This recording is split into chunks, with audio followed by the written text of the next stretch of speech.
It's your girl Caroline Whitney, aka the Rave Baes here, and I'm back with another video for all my Rave Baes out there, keeping things all EDM and festival related, and most of all, keeping things play. So in today's video, it's gonna be a fun little story time video for you guys. I basically want to kind of shy away a little bit from the EDM scene, but this is still music related because I have a juicy little story time for you. So I want to talk about. I basically want to give you guys a little story time into a terrible experience I had at a concert venue. Now, if you know me, I love all types of music, predominantly EDM, of course. That's what my channel is based on. But I wanted to, branch out and, go see an artist that I really like that isn't particularly in the EDM, genre. And there's this new rap group that's up and coming. Their name is Shorline Mafia. If you haven't heard of them, they have songs like Bands, Not Major. They got a couple bops. I rock with them. I listen to them daily. They have like a nice chill vibe. They're from the Bay Area, California. They're a rap group. And I saw that they were coming to Boston. So I'm like, oh hell yeah, I definitely want to go see Shorline Mafia. So I invited one of my girls that I haven't seen in a while, and then I invited my other friend, and we all planned to go together. Now, I already knew that going to this particular artist, it was gonna bring I knew that the crowd was gonna be like a younger crowd, like probably people in high school and everything. But I'm like, what 11-year-old would be out going to a concert on a Tuesday? But then I forgot that, I was once a crazy 16-year-old that went to concerts all the time, so I didn't hold my breath. But I was like, whatever, who cares? Like, whatever the vibe is, I'm gonna rock with it, because that's just the type of person I am. Like, I like to have fun, I like to meet people regardless. But, I've started to notice, obviously, in the rap type of shows versus an EDM vibe, it's just very different. But I'll dive into that later. So when we get to the concert, of course the first thing I noticed when I walked down to get into the line is everyone there looked like they needed a permission slip to go. Let me stop.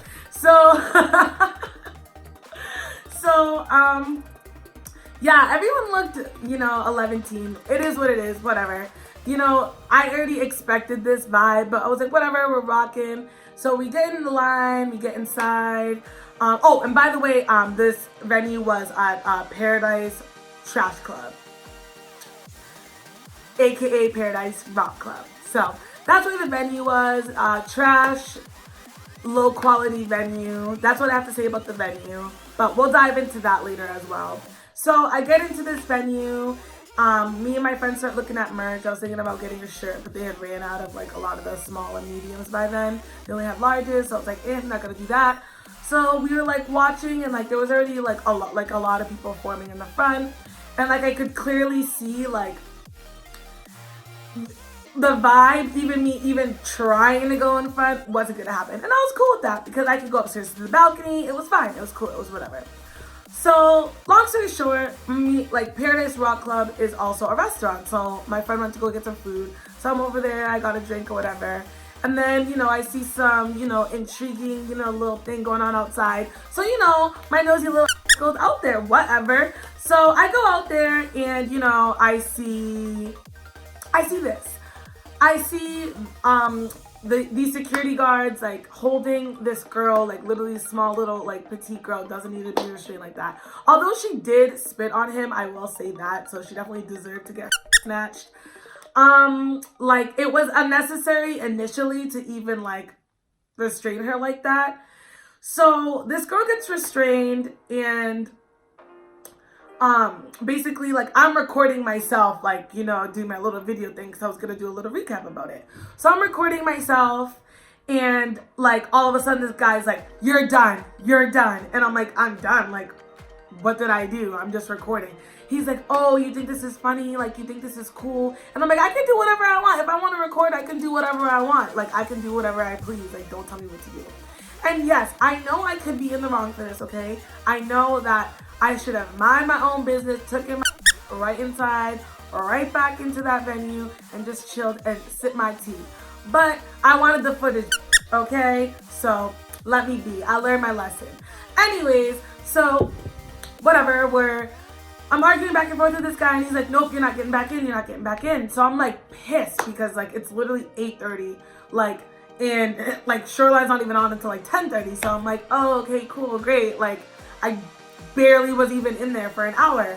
So I'm like, okay, my friend's like, let's just go next door. Like, there was a pizza place next door. She's like, let's just go in this pizza place next door. Like, you know, like, let's just like wait until everything's settled. Because like they were like arresting people. Like, they didn't arrest me, obviously, because like once me and that guy started talking, like I obviously lowered my tone. Like, I'm not about to get arrested over this stupid. Definitely not. But I wanted to make sure, I was just like, whatever. So I let it go, and like a whole bunch of things were going on. I'll show you guys footage. A whole bunch of situations were happening all at once. So I decided to exert myself out, and my friend was dragging me out of there. So shout out to you, Emily.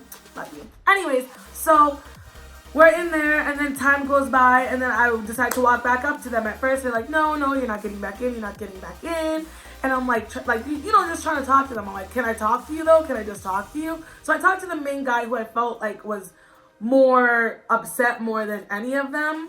And I'm just like, let me talk to you. Like, and he's like, okay. So I'm just like talking to him, and he's like, okay, like, just delete the footage and you can come inside. Like, I just don't want this footage out there of me. Like, you don't understand. We get paid like money, and we only get paid $13 an hour.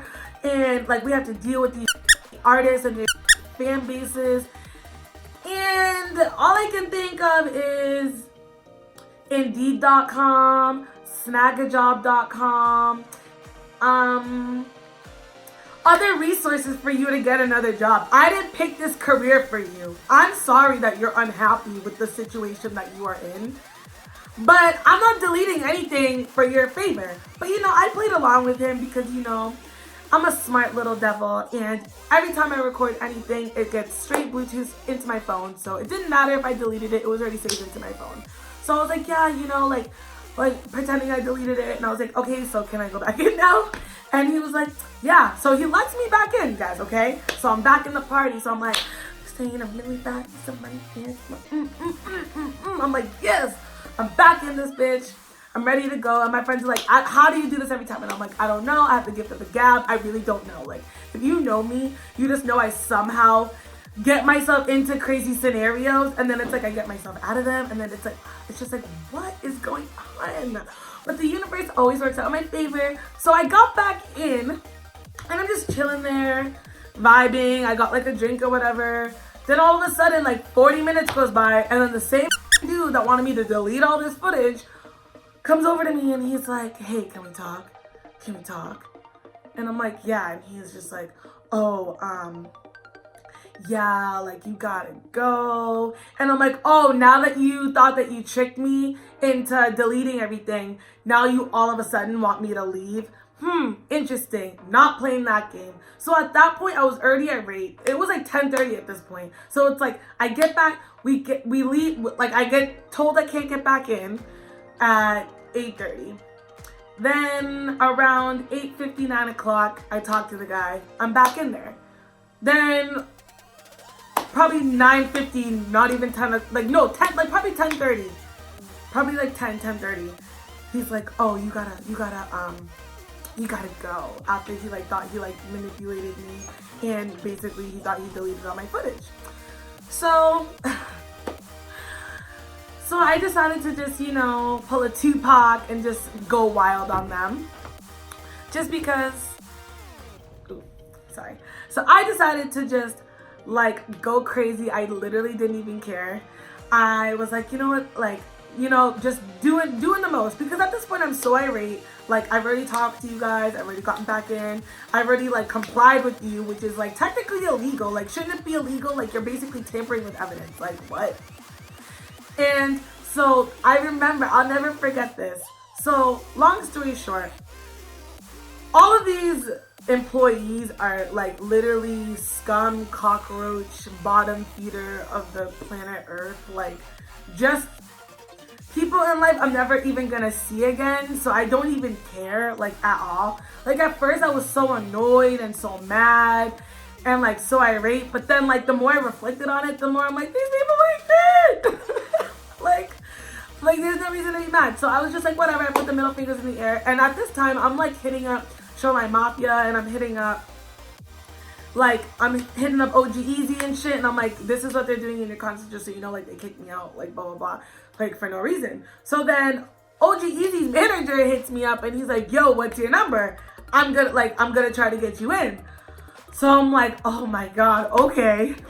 So I'm talking to his manager and he's like asking me what's going on. I meet him outside. I told him everything that's going on. And I waited there for a while. And I waited and I got to meet OG Easy like briefly for like 2 seconds because they said I could walk in with them. So like literally as I met them and as this was all going on, they were ready to walk in. Literally, this is insane. So they're walking in and they're like, yeah, just walk in with us. That's cool. Like we don't like walk in with us. I'm like, all right. So I go to walk in with them and these people are like, they hated me so much. I'm literally walking in with Shorline Mafia, like inside. Like I wanted this to be a ha ha ha moment, but then it was like a psych ha ha jokes on you. Because they were like, oh, if you're with her, she's not getting in. She's not getting in. And they're like, what? And I'm like, you know what? Thank you guys. I really appreciate it, but like it's fine. Like I'm not doing the most because at this point I feel like I'm just like, this is just too much. Like I really appreciate the fact that they like were like mad cool and stuff like that, and everything was happening so fast. But like this at the end of the day, this concert isn't about me, and it wasn't even like as dramatic as it might sound. Like it was like I was good at walking with them, and like the manager, everybody said it was cool. It was really cool that they were like gonna do that for me. But to the topic of like the atmosphere, like EDM versus rap show, because I feel like it's like such a different shift. Like with EDM, like you can kind of move in the, you can move in the crowds for the most part in my experience. Like you can move around, people are trying to like dance and party with you, like everybody knows all the music, the vibe is there. But I feel like there's this weird disconnect in rap concerts where people are like not really invested in the artist. You know what I mean? Like in rap venues as opposed to EDM like shows, like rap shows versus EDM shows. In some instances, I'm not gonna say all rap shows. I'm just talking about maybe the new day and age. Maybe it's just Shorline Mafia's fan base. But I've always kind of felt that kind of like a little bit of a like weird shift in like energy when it comes to it. Like people aren't as receptive and as friendly, and I feel like people aren't as invested in the music. Like they might not know as much. Like don't get me wrong, like I've seen J. Cole live, I've seen Kendrick Lamar live, I've seen Wiz Khalifa, like I've seen plenty of great rap artists where like the whole crowd was lit, everybody was having a good time. I've seen Juicy J, I've seen Travis Scott, like their crowds, like their rap fan bases are like really invested, and they really are invested in the music, and they know the lyrics, and they're trying to vibe, and they're trying to turn up, and it's all positive and cool vibes. But I just feel like in general, the general aspect of like the two different genres and the two different types of energy, I would definitely pick an EDM show any day. At first I was like canceling rap concerts altogether, but I would be lying if I said I would never go to a rap show again. I obviously love rap music just as much as I love EDM. EDM is my like predominant genre of like music that I like, but it's also influenced by rap as well, and I love rap, and I also love R&B. I love all types of music. So basically, this is just a rant and a story time about how I feel like people, like if you work at a concert venue, like if you're security or you work the door or anything of that nature, you shouldn't be doing the most. Like you shouldn't be doing that much. Like you're doing too much. Like you're not getting paid. Like the guy really straight up said to me, I only get paid $13 an hour to deal with this fan bases and people. Okay, so then get a new job. Like I said before, Indeed, snag a job. I like Indeed. Indeed's lit. That's where I got my job. Shout out to Indeed. Yeah, Indeed's lit. Snag a job, you know. Use your tools, use your accessories, because if you're that unhappy about your job and you're inflicting your negative energy on me because you hate your job in your life, it sounds like a personal problem. And not only that, but ain't nobody got time for that. Like we all got bills. You think I want to work? You think I want to work? You think I want to go to work every day? No. That's why I'm trying to make it happen.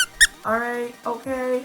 So basically, that's like my little rant on rap concerts versus EDM concerts and my whole Shorline Mafia concert experience. It wasn't the best, but I have so much love for Shorline Mafia. I still think they're dope. I still bump their music.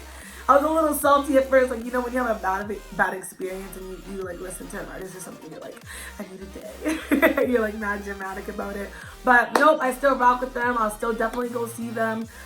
Definitely in another venue, like I'd probably go see them in another state or something like that. Like I would probably like to go see them like where they're from in Cali, where people like really rock with them. That would be cool for me because I think that would be a better like location and people would be more lit and probably more receptive and like less stank and just like only know one fucking song. So yeah. Please make sure you like, comment, and subscribe. I have plenty of content coming, a lot towards the end of the year. I have a couple videos coming towards the end of the year, and 2020 it's gonna be lit. I have so much planned.